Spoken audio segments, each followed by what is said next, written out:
I pulled in off Goeta on the Klein Church Road and pulled into the parking lot and parked and sat there, and I prayed and talked to God and basically just said, what do you want me to do?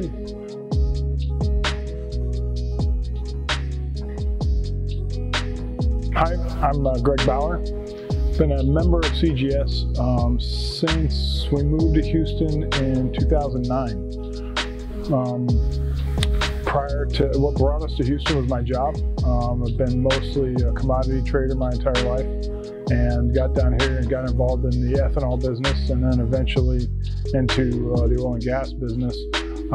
But again, we moved down here in 2009 and have been parishioners since we moved here. I grew up as a cradle Catholic. Going to Mass was always important to my parents. My brothers were actively involved in sports, as was I, so we spent a lot of time traveling for sports. And one of the things that my parents made sure of is that we attended Mass no matter where we were. So I guess you could say I was kind of a Mass Catholic.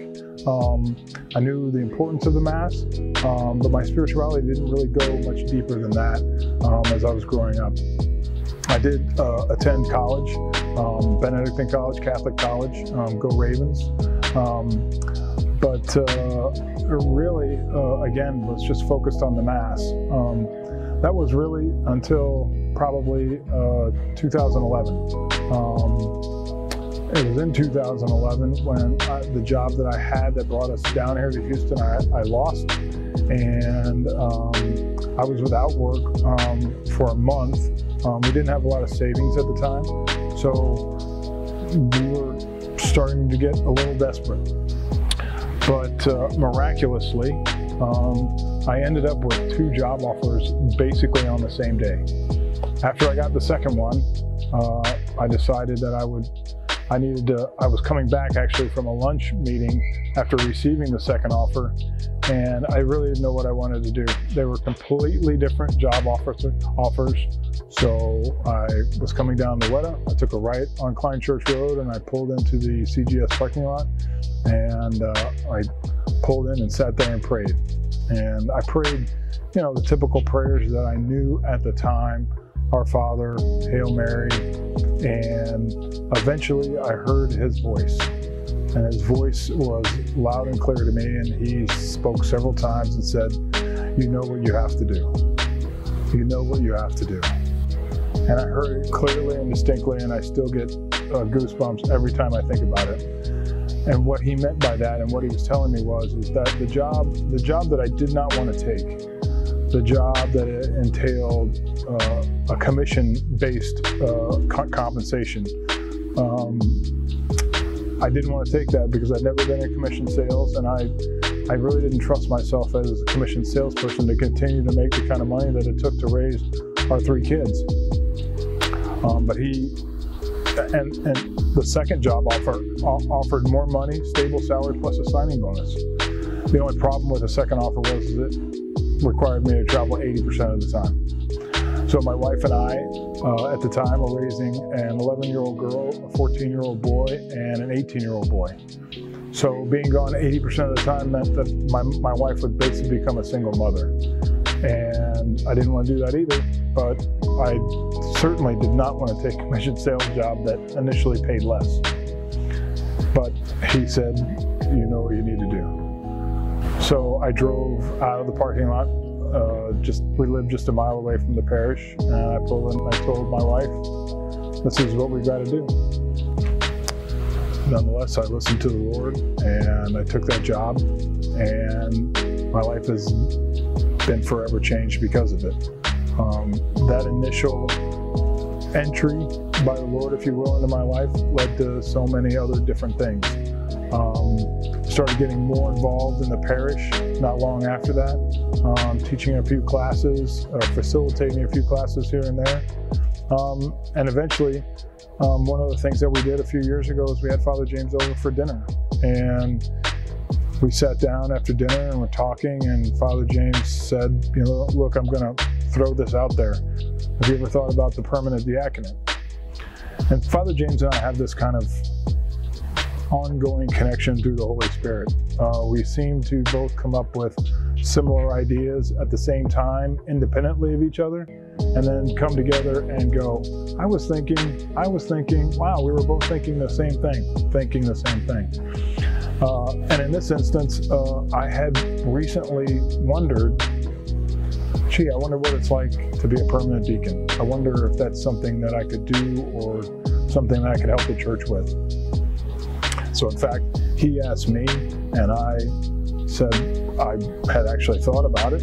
And so this was the first time Father James and I had that meeting of the minds, which I call meeting of the Holy Spirit between the two of us, and ended up applying. I've been in classes now for over 1.5 years, and I'm hopefully looking forward to ordination in February of 2025. So the road is long. I'm going to implore you right now for your prayers, but I'm pretty much a stubborn Catholic. So,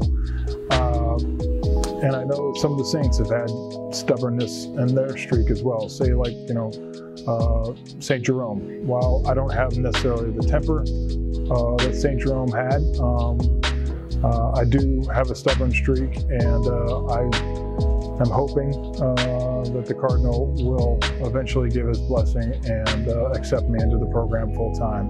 But until then, I desperately need your prayers. So thank you in advance for those. Those are just a few of the things that the Lord has blessed me tremendously through here at CGS, and continues to almost every day. The Lord has been working in me and through me in the most incredible ways. It happens almost by chance now. Just recently, I come to the parish now, not shockingly, twice a week probably on the weekdays, just to come in after church and sit here and talk with him. And he's said many different things to me at many times. Recently, I was praying and I heard a lady who had come in after me. I heard her sobbing. I'm in the front 3 pews at the time, and she's near the back here where we're at right now. And I could hear her sobbing. And I looked over and I could see it as well. And I tried to keep an eye out for her as I continued my prayer, but she continued to pray and continued to cry. And I eventually decided, look, I've got to return to my own prayer. But during that time, I asked the Lord, please give me an opportunity, if you will, to meet with her and see if I can help her. I continued on in my prayer, and as I finished, I looked up and she was gone. And I shrugged my shoulders and I was like, okay, well, I guess you didn't want me to talk to her. Well, I genuflected and proceeded out into the narthex, and who was waiting in the narthex but the young lady who had been crying.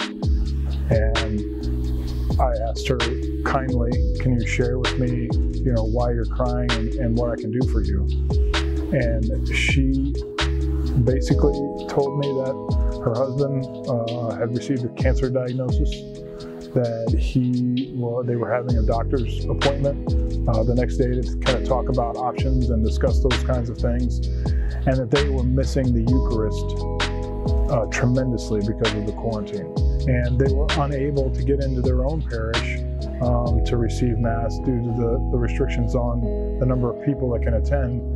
Of course, I shared with her all of the Mass times that we have here available to her, and we ended up exchanging contact information, and I kept in touch with her. Told her, of course, that we would be praying for her family and for her husband. I also reached out to the CGS prayer warriors and had them add her and her family to their list. And that's just one of the many number of ways that the Lord has reached out to me over these years since 2011, since I was in the parking lot, just praying for His guidance. So if you're sitting in the back pew and you're thinking, I would like to get more involved in the parish, first off, I want to go back, I guess. For me, what's been a big driver for me over the years, and why I get involved is because I know what the end goal of this life is. If you're in the back of the pew, you're anywhere in the parish, you know what the end is. The end is eternal union with God in heaven. That's the end. This earthly life really is we're just pilgrims on a journey, right? And so keeping the end in mind means that I've got to focus on how I'm going to get to heaven. So that's for me is what drives me, number one. Number two, how do you do that? Well, everyone is a unique individual. One of the things that I've learned through my discernment process and classes in the diaconate is that literally all 8 billion of us on this planet are entirely unique. We all have different talents, skills, ambitions, and drive and experiences that are valuable to a parish like Christ the Good Shepherd. And whatever those talents and skills are that you have, we can use them here at the parish. You can benefit the parish. Now, maybe you're not like me. Maybe you don't like to speak in front of crowds, but maybe you like greeting new people. Maybe you would love to be a greeter for Mass and make people feel welcome when they come to our parish. If that excites you, meeting new people and making them feel welcome in our place of worship, then that's your calling. Whatever your talents are, that's your calling. God's not asking you to do something that you don't like to do or that you can't do. Whatever that is, the Lord is calling you to use that for His benefit, for our benefit. And so I would encourage you to think about what those things are for you. What things motivate you and what things get you extremely excited. And we can find a way to use those talents here at the parish. And if you don't know, now that you've seen me, come find me and we'll find out what your talent is. Thanks for taking time to spend time with me here in the back pew. I know I physically am not with you, but I thoroughly enjoy sharing my story with people. I enjoy helping people. So thank you for taking the time to listen to me.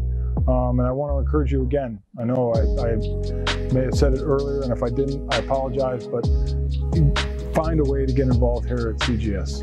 If you don't know me, please introduce yourself.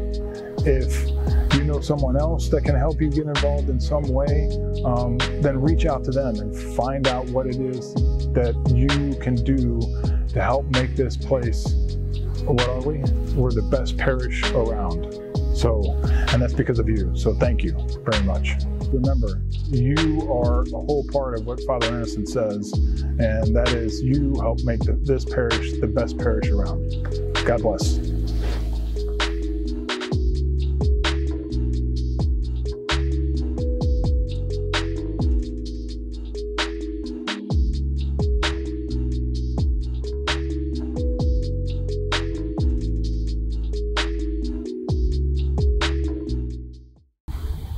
Stand up, walk out.